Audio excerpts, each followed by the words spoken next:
Chapter 27. The party began to quiet down toward mid-morning as the guests departed to see to preparing dinner for their families. With only a few people left lingering in the shop, the bells tinkled as the door opened yet again. Sam Baxter entered with his little sister Pearl. "Hello, Hannah," he said. "Hello, Sam. Hello, Pearl." Hannah was surprised to see him, and doubly surprised by how glad she was. "I've brought Pearl to visit your new shop," Sam said. "I figured it wasn't the other way around," Hannah replied with a smile. He laughed. I'm not much for dresses," he teased back. Pearl was looking around, her eyes large with amazement. "Can I see that?" She pointed at the button box. "Of course," Hannah said. "You take your time. I'll be right back." Hannah hurried into the workroom. She opened one drawer, then another, and found the length of red ribbon she'd put away weeks earlier. Back in the shop, Hannah held out the ribbon. "Here, Pearl, this is for you," she said.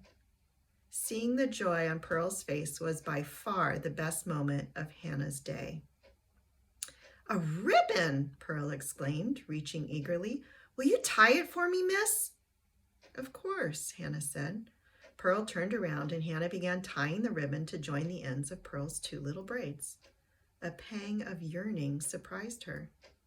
Because Mom had been sick for nearly as long as Hannah could remember, another child in the family had never been a possibility. As Hannah tightened the red bow, she realized for the first time what a sister or brother would have meant to her, someone with whom she could have shared memories of Mama, someone else who would have been half and half. Pearl pulled one of her braids to the side so she could see the cheerful red bow. Over her head, Sam and Hannah exchanged smiles.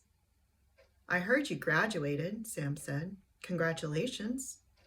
"Thank you," Hannah said. Pearl returned to her perusal of the button box. Sam beckoned Hannah surreptitiously, and they stepped a few paces away. "I'll be back soon." "Without her," Sam whispered. "It's her birthday next month, and I was wondering if you could make some doll clothes for her." "Such a lovely idea," Hannah exclaimed. "What fun it would be to design and make little doll clothes. Bring the doll with you if you can, or at least measure her, and bring Pearl for a visit whenever you like." That bright smile of his. "I will," he said. "It'll be something for her to look forward to." Me too, Hannah thought, as she waved goodbye to them. "I'll look forward to seeing you again, Sam." Could she learn to enjoy his company without thinking too far ahead? It now seemed possible, as if in a single stroke the success of the shop's opening had altered her view of the future. She might well be in charge of the shop in the years to come, but today it seemed more than enough to know that for the next few weeks she would be sewing. She had been wrong earlier when she thought that her work as a seamstress would endear her to Olive LaForge. There would always be those she would never win over, no matter how many fine dresses she made. But she realized that now she no longer needed the approval of the whole town. She had a home with Papa, a work that she loved, and a few good friends. Tea with friends is a feast for the spirit. Mama had never said those words. Hannah had thought of them herself at that very moment. That's what I would say to her if she were here now. Hannah spent the rest of the week measuring customers for their dresses, helping them choose patterns and fabrics, drawing sketches of changes to the patterns. Then she and Bess began pinning, basting, cutting, stitching. She went to bed early almost every night, exhilarated but also worn out from the long hours in the workroom. Often she fell asleep when there was still light in the western sky. Staying busy during the day helped ward off memories of the assault. Being exhausted at bedtime kept away the nightmares. On the Saturday after the grand opening, she was in the workroom pinning a pattern piece when a thought struck her so hard that she jammed a pin into her finger without even feeling it. What would she do when she saw Mr. Swenson again? It was bound to happen. Maybe not for days or even weeks, but sooner or later, she would be walking down Main Street and he would be there. Should she avoid him? Cross the street? Change her route? But what if he saw her first? Perhaps she could make her face blank, or better still, ignore him altogether. She tried to imagine walking past him, her head held high, utterly unaffected by his presence, but the possibilities for disaster seemed endless. Her knees might buckle. She might faint or get sick and start to cry. She could already feel her stomach churning. Breathe, she told herself sternly. She filled her lungs deeply once and then again. She took a handkerchief from her pocket and pressed the fabric against the pinprick of blood on her left middle finger. As she bent again over her work, she still didn't know what to do. At least she'd asked the question, which had not occurred to her earlier because she hadn't been ready. It was the first step. Before there could be answers, there had to be questions. She decided to make every effort not to run errands alone, at least for a while. It would be easier to ignore the man if someone else was with her.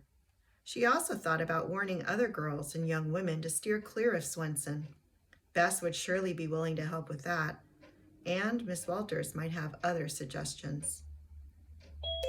Hannah already knew that she would never be able to forget what Swenson had done to her.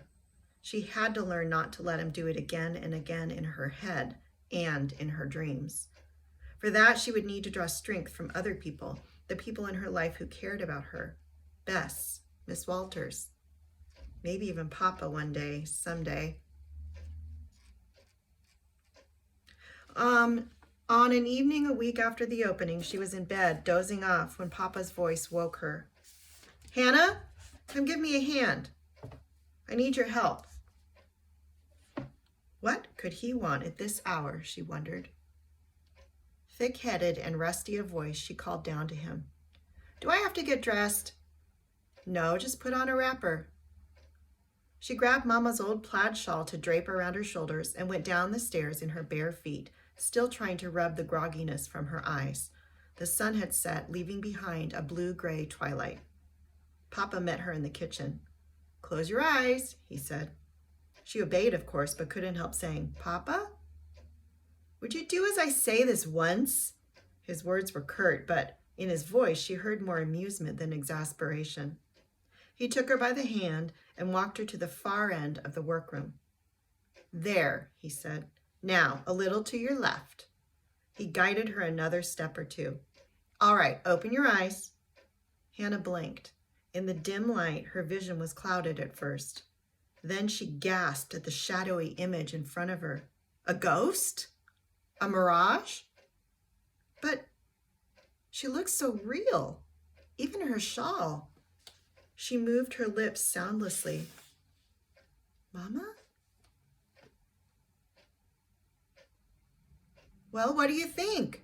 Papa's voice rang sudden and loud in her ear. He stepped forward, and at last she realized what she was seeing.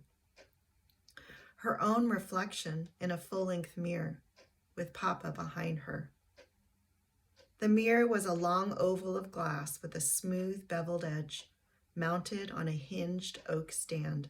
While not as big as Mama's wall mirror, it was in one way even more useful.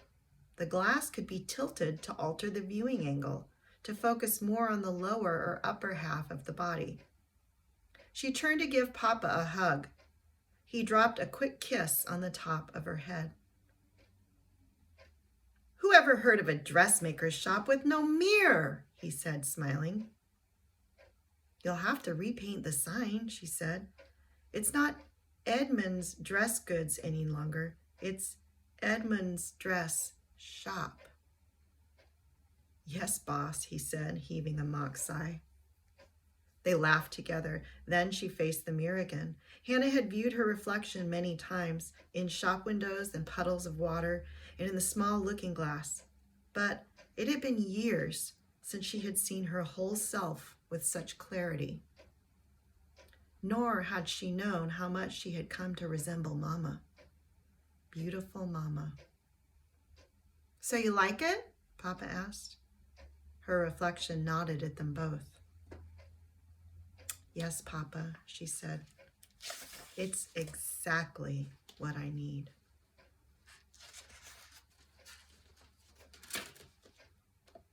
The end.